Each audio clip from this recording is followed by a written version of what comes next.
Fantasy versus reality. Ever wonder why some things just don't make any sense whatsoever in D&D? That sounds like a fun, silly, and interesting topic, Ted. 5 D&D things that make no sense. I'm Nerdarchy Ted. I'm Nerdarchy Dave. Welcome to Nerdarchy. For nerds, by nerds. So let's try and make some sense of it all. All right, so we wanted to talk about D&D logic, and I mean, it probably extends to other RPGs as well. You know, some of it might just be the gamey nature of what we do, and other things are just like, they're just D&D-isms that have popped up throughout the ages of playing the game and have reared their head. And I guess we've just taken them for granted at this point just because they've been so ingrained and it's part of the trope. Absolutely. And this is all kind of like bypassing the idea of magic and the presence of such things. We're looking at just more of the sheer ridiculousness of some of the things that exist in tabletop role-playing. Right. And we want to get into those, but before we do, if you'd like to help support the channel, to keep making videos like this, as well as all of the awesome content over on nerdarchy.com, why not check us out on Patreon and support us there? as a special thank you, you'll receive 5E rewards for both players and DMs alike. We create magic items. We sometimes turn them into print and play magic item cards. We also do drop-in encounters, make feats, spells, races, subclasses, items, probably things I'm not even thinking about. There's also a chance to game with Nerdarchy. There's a free sampler card up here and in the description, so you can kind of go download the rewards and see what we're doing. All right, so I guess first up, we're going to talk about the mystery of time in D&D. This is kind of a meme. This is like a silly thing that D&D groups have talked about time and time again. And that is like a 5-round combat can take 2 hours, but a week-long trek takes 5 minutes. Or 5 seconds, you know, like time passes so much differently at a D&D table, because... oh, how complex, how into it are we actually getting to do to just narrate sometimes what some DMs do. Like, oh, I might talk for 5 minutes straight about what you see off of a perception check. It can be that crazy, that silly. So it happens like this in game time, but in the real time, it's journeying on and on and on. And there's nothing to say that there's anything wrong with DMs who play that particular style, but it's just to show the sheer bizarreness of how time can go. Not only that, like a round is 6 seconds in D&D, and in that 6 seconds, you're supposedly able to do a bonus action, which, in our games might be, drinking a potion or any of the other features that you have, maybe making another attack, for example, an action, which could be making, multiple attacks, anywhere from 1 to 4, or more, depending on, special features or whatever. Also casting spells, move, and then in addition to that, you get to move up to 30, it could be 30 feet for the standard. Some races are faster, some are a little bit slower. You can interact with one object as you do it, so you might be able to open a door. So I open a door, I pull out a potion, I drink it. Then draw 2 long swords. Then I draw 2 long swords. I make 7 attacks because I've got, extra attack and an offhand weapon, and I do all of this stuff. And it's like, okay, now I'm done my 6 seconds. It's taken me 3.5 minutes just to describe what my turn looks like. And that's because I went quickly and rolled all of my dice at once. Yeah, there's that. So time is our number 1. Number 2 is damage, right? Damage is really weird because you basically have damage, healing, and long rests. Now, 5e is kind of added the mechanic of long rest where, no matter how much damage you've taken throughout the day, at the end of the day, if you can sleep for 8 hours, you're back at full hit points. You could have 1 out of 200 hit points left, and just a good night's rest will do you good. I'm on the cusp of dying. Oh my God. All I need is just a nice warm bed to sleep in for 8 hours and I'll be fine. What? Now, that being said, we know hit points are an abstract, and they've always have been. But the problem with this is almost no one I know describes it that way in their games.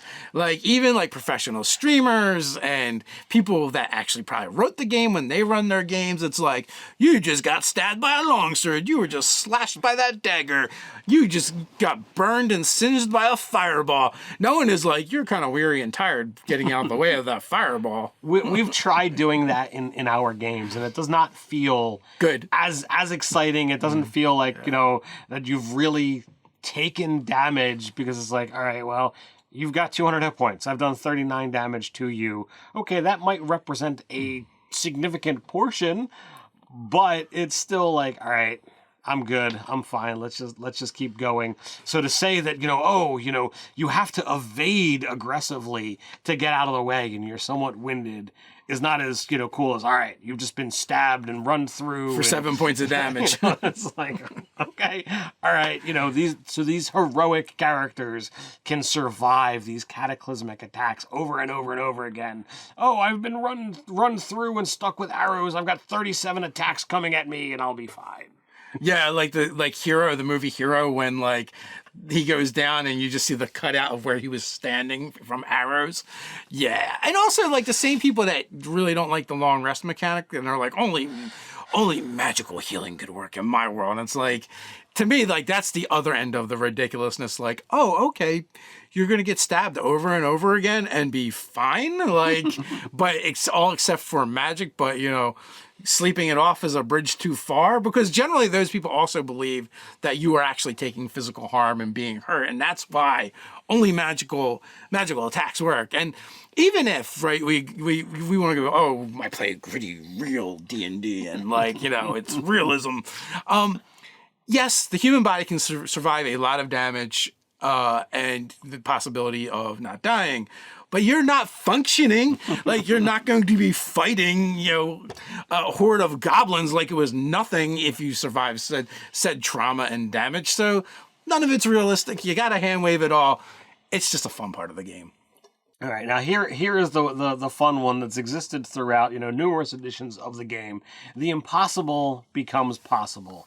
In the actual rules for 5e, the bounded accuracy allows us to have the near impossible feature of a DC 30 check. This is where it's like, all right, this is really freaking, near impossible to do. And yet, with very simplistic character builds, getting a DC 30 on a check for the heroic tier, the high-end characters is like, yeah, I can get that, no problem. We've doubled it. Like, we've made characters that specifically double that. Absolutely. A high-level rogue with expertise and reliable talent is like, oh, my minimum check is like a 37 or a 27 on this kind of thing, or a 28 on this kind of thing. You don't even have to go that far, though, because some DMs and players just play. If you roll a nat 20, you succeed. They do critical fails, critical successes for everything. They just believe it's a fun part of the game. So you can try something totally ludicrous, like seducing the queen in front of the king, and it works, right? Without any consequences. Stop! We have our second Kickstarter ready to go. Check the link in the description. Add 250 magic item tarot card to your gaming resources right now. Mageforge are magic items from our very own games and minds ready to use in your game. So check it out, back it, follow it, whatever it is that you need to do. And get on that list. Stay I've also seen, the dwarf who goes over the edge in the plate mail and is like, well, I want to flap my arms and see if I can fly. And sure enough, the dwarf rolls a natural 20 on their athletics check, and they fly back onto the mountain. That game is sketch. I don't know which game that was you saw. Well, I saw like the meme or whatever of it. But like people have talked about it, and I don't know if that's. I think that's an extreme example that hasn't really happened. Oh, okay, it's a D&D urban legend, maybe. Okay, well, I'll buy into the urban legend, but we know that kind of situation is based on scenarios that have happened where people have done ridiculous things, and it's like, okay, well, what becomes reality when the impossible can literally be possible? Right, like things that should probably fall under the purview of the cleric achieving their divine intervention are allowed in games that shouldn't be. Like your example of the dwarf. Now, if a dwarf cleric did that and they rolled divine intervention, Sure. their arms turn to wings, right? For the duration of them not trying to fall, because they rolled a double an 01 on the percentile dice and their 10th level, right? Or something along those natures. But I would say the biggest thing is it seems to happen in social interactions a lot of times, where GMs will let players do really unfeasible things just because they rolled really well, or got a nat 20, or they'll put something in the game because of that. So that's what we mean by, the impossible becomes possible. Now, here's one. Ted, did you get hurt falling from heaven? This is our fourth one. The super charisma. No, not the super charisma. Fall damage in D&D maxes out at 20d6, right? Which is like nothing for a mid to high level character. It's like you will never die from falling, once you max out. I mean, I've had a character that fell 150 feet, in plate mail, landed on hard stone, and he wasn't sitting pretty, but like he was able to get up and just keep going. Well, think about a raging barbarian, right? Like, would that be half damage for falling? It's physical damage, so yeah. So it's like you roll. What is the maximum damage? It's only like 120, right? So like, and the barbarian would be like 60, and they have like 200 hit points. It'd be like 60, whatever. I just just brush this off and keep on moving. I don't even need a long rest after that. Just a short rest, I'm fine. So like you definitely have that, and I know there's a thing about terminal velocity, but I feel like for D&D we should ignore that rule of physics and make it however many fall, that's how many d6s. Or the other end of that, like in old days, like they wouldn't have rolled damage, and it was like you're dead. And that's actually what I had wound up doing in the campaign that I was running now. Like I've talked about like, okay, there are places where you are so high up that they're floating continents. Yeah, the floating continents way above the planet, if you will. And it was still like, all right, there are items like feather fall only lasts a minute. You're going to be falling longer than that. If you go off the edge, it's done. Your character's gone. Do not pass go. No resurrection. No body. All your stuff is just gone. Be careful. And there were some players who wanted to kind of argue with me, but I'm like, no, I don't care what the rules say. This is a scenario for my game. Yeah, that was one of the session 0 rules for that particular game. That going over the edge, unless you have a way to get back, is definitely is a game ender for that character. Everyone is carrying grappling hooks and all kinds of crazy things. and it wasn't as it wasn't like, oh, I want to penalize. It was, I wanted to put a realist element into the game and stop people from doing something stupid. But also, hey, if you go to the edge and you get into a fight, here's a tactical thing that you can push the bad guys off. And if they don't have a fly speed, dimension door, teleport, that kind of stuff, they're gone. That's just how it's going to be. And also a thing for you to worry about, because they can push you off. Exactly. But I don't if I don't prepare my players for these kind of things, I didn't want to spring it on them. I'm like, oh, now you found yourself in this situation. You're dead. You're dead. Sorry. Yeah, I mean, you as a DM, it is fair game to change rules and implement rules, but to do that, you should just let your players know what's going on, give them the heads up. Absolutely. And then they can decide if they want to play in your game or not, right? Like, I don't like that rule. That rule's stupid. I'm going to play with different friends or whatever. And that's fine. But, the sheer cap on falling damage of like, okay, I jumped Should be more sheer. I jumped out of a plane, land on the ground. Okay. Ow, my leg hurts a little bit. Let's continue on with the mission. But you were in a plane. Yeah, I mean, like, there's those stories where skydivers have fallen, their chutes haven't opened, but like they don't get up and walk away. Like I think they go to the ER with everything broken. Yeah, they've got things broken they didn't know they had at that point. All right, so the last one is the sheer ridiculousness of the strength score. A strength 3 is like super weak in the game.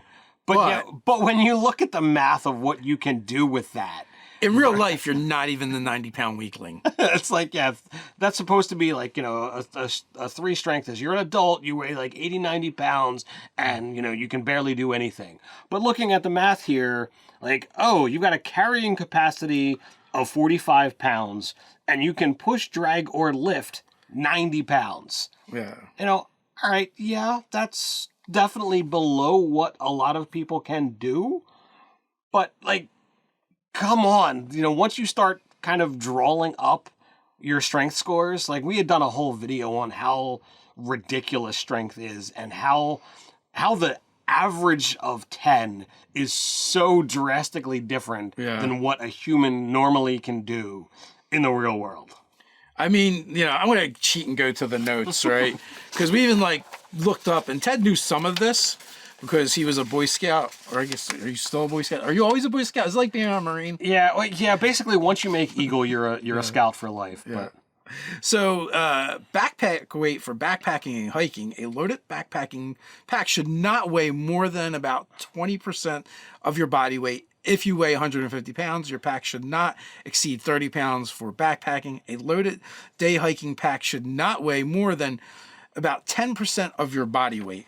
So, for that, that's well above, that's 50% above the carrying capacity for a character with a 3 strength. Makes no sense, but in D&D, you're a weakling. And then once you begin looking at, the DMs who completely forego carrying capacity, or I've put on my armor and I'm carrying my weapons and I'm carrying a tent and it's carrying video game inventory basically. I'm carrying 10 days worth of food, and then I've got 3 different backup weapons and all of this, and each of these things weigh pounds. The sheer space that it takes to hold all of these things. I think there's a meme for that too. And then I'm going to crawl through the dungeon, and there's no space, there's no no issues, no dropping things. Everything is secure, and I'm good to go. It is just stay in your 5-foot cube, and it's all good. It's a absolute mystery, an absolute D&D logic fallism.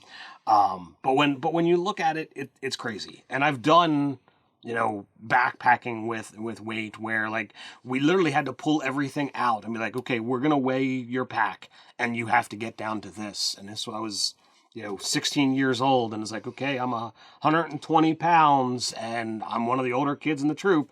Oh, now that means you're on a food run this time, so you're gonna hand your tent over to him, and you're gonna do this, and now you're gonna go get 3 days worth of food for the entire group, and now I'm walking around 120 pounds with a 53-pound pack, and I'm like, this is more that might have been child abuse at that point, according to the hiking rules. This is far beyond what I'm supposed to do, but I gotta go get it and go do my share and what have you. But it was definitely interesting, and it's definitely something that is a lot harder to do. And this is with significant experience of building up to this kind of capacity. For your basic adventurer, if you're walking out of town for the first time, there's gonna be complaints about, are your shoes, not tight enough or too tight? Is your pack secured? Is it too heavy?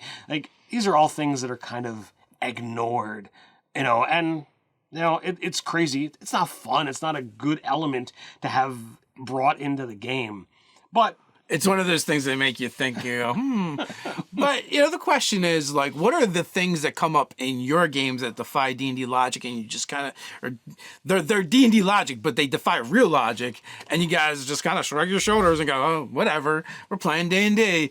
Let us know and share them with the rest of the Nerdarchy community down in the comments below. While you're down there, don't forget to do all those fun things like, share, subscribe, even go ahead and attune to that notification bell. Just a quick reminder, Mondays, Wednesdays, and Fridays, we've put up new videos here on the channel, so come on back. But you can't wait till then. Check out this card up here, and you can check out Hot D&D Takes. Multi-classing is weaker. So until next time, stay nerdy.